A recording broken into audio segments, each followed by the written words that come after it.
Summer is behind us, and if you have been like me on the nice summer location without too much hardware and computers and PlayStations and, whatever, you might have missed some very interesting game releases as well as some interesting DLCs. So in this video we will be going through a total of 6 new games that have been releasing during the summer, plus 2 extra DLCs that you might be interesting, so stick around, this is gonna be fun. Game number 1, Forever Skies. This is a game that could be best described as Subnautica but with airships, or alternatively you could call it Raft in the Skies.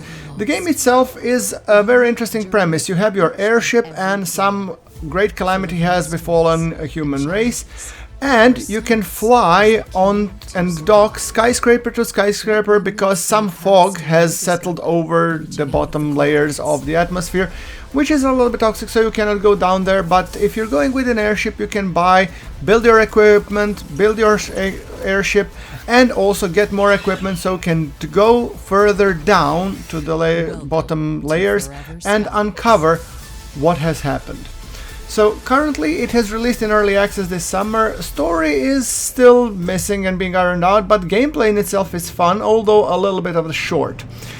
Graphics are pretty nice, game looks awesome, and I do love the art style, but however it's hardware demanding. I tried to play it this summer on my laptop. Well, I did have a laptop, but decided to not use it, which has a 2070 graphics cards, and the game was stuttering a bit.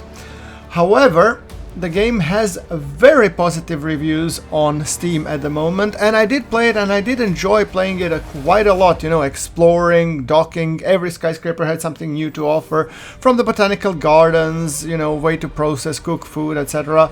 So I will be keeping my eye on this one, although I did see some comments where people were worried about the development pace. Honestly, I think the game is great, and at least the demo would be worth a shot, so keep an eye out and download the demo, give it a try. Game number 2 would be Sengoku Dynasty. To be honest, this one has a mostly positive, and I personally view it as, let's say, a nice medieval dynasty ripoff in the feudal Japan. Yeah, while I know that this might, cause a beef with some of you, honestly, I like Medieval Dynasty. That game is awesome. This one looks and feels to a degree like Medieval Dynasty, but it feels a little bit clunky, rough around the edges, incomplete, some animations are missing, hardware hog.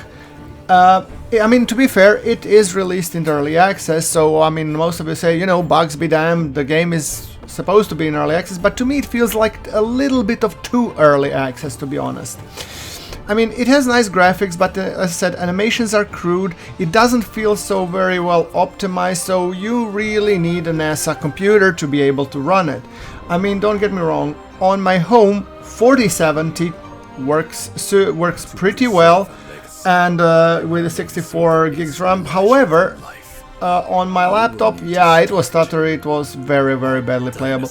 However, people give it mostly positive, so might be interesting to check out. Number 3, we have a nice, cozy, isometric survival, have a wonderful apocalypse game called I Am Future. You are basically the sole survivor that woke up out of hibernation or fridge or whatever you want to call it, atop of some rooftop, again after some decent amount of time after calamity has struck Earth. Go figure, a lot of these games this time. Well, the game is about, building out your rooftop base, automating, fishing, farming, cooking, improving your tools. It's pretty much any other, survival game, but it has a nice isometric feel to it, very nice and interesting art style, and all in all, I find it to be pretty chilling and relaxing. On the downside, since stuff takes a while to do, it feels a little bit grindy. I mean, I tried the demo, I played it a little bit, I even owned the game, I tried to play it a little bit, and it does feel a bit grindy. So, if you have a lot of time to sink and you don't care, time be damned, you want to just chill and enjoy, might be worth your time.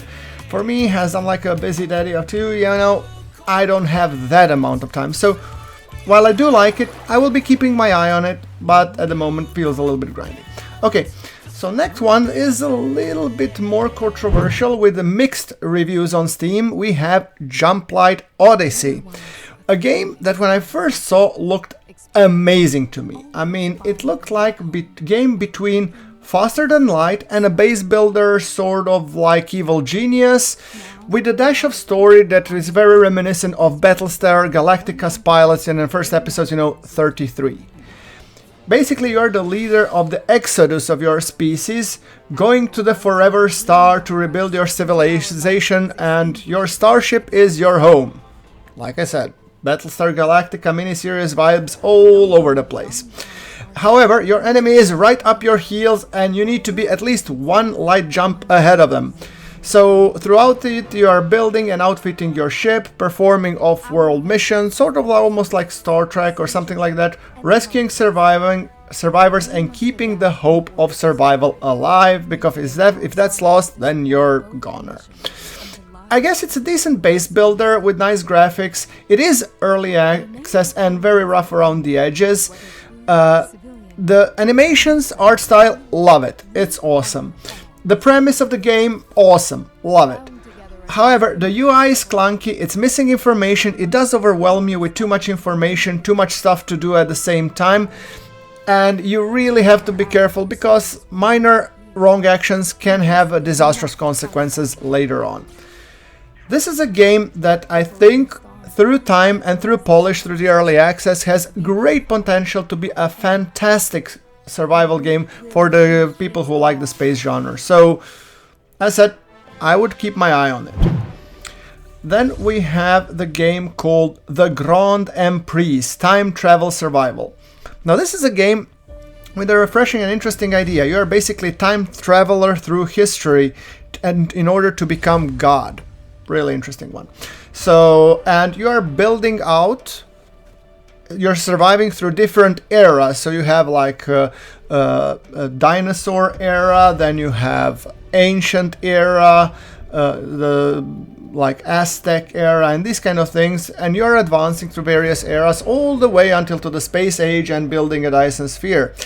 Honestly, I played a demo of it, and while riding dinosaurs, sailing duels, building colony sounds like fun, the game is trying to do it all. It has zero depth of story, so don't even try to find a story there, but it's chill survival and you don't mind. The game is constantly flipping your assets and feeding you, newer tech age ones. You might find it enjoyable. Honestly, for me, felt kind of cool, but after a while it started to feel very grindy, and I was put off by it because the requirements shot up through the roof, and I don't know. It is like a time sink just to get to next era. The premise is awesome. I really love it. With some iron out, it wants some balancing. I feel that this might be a really good game, and there is a demo, so you have nothing to lose. You might try it. The next game is called Survival Fountain of Youth, and it's a challenging single-player open-world survival on a Caribbean island. I took a look at it a while back, and the game is pretty cool, but it was a very rough state when I chucked it first time.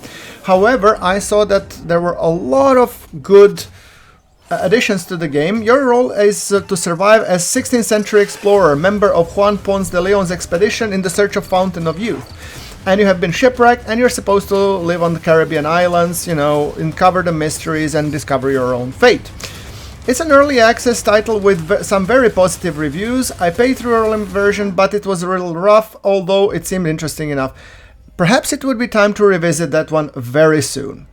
And the two DLCs, or the two expansions, or we'll call it whatever you want, would be Icarus, which was a fantastic game by Rocketworks, which had a very rough start, but over the time the team was very dedicated and upgraded it to a really, really fun to play situation now.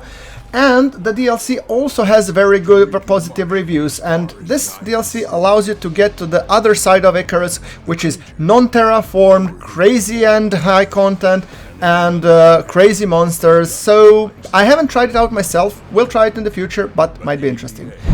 And of course the last one is No Man's Sky Echoes Update. I mean, No Man's Sky in my opinion stands for not much to say, because the game is already amazing, you have to experience it for yourself.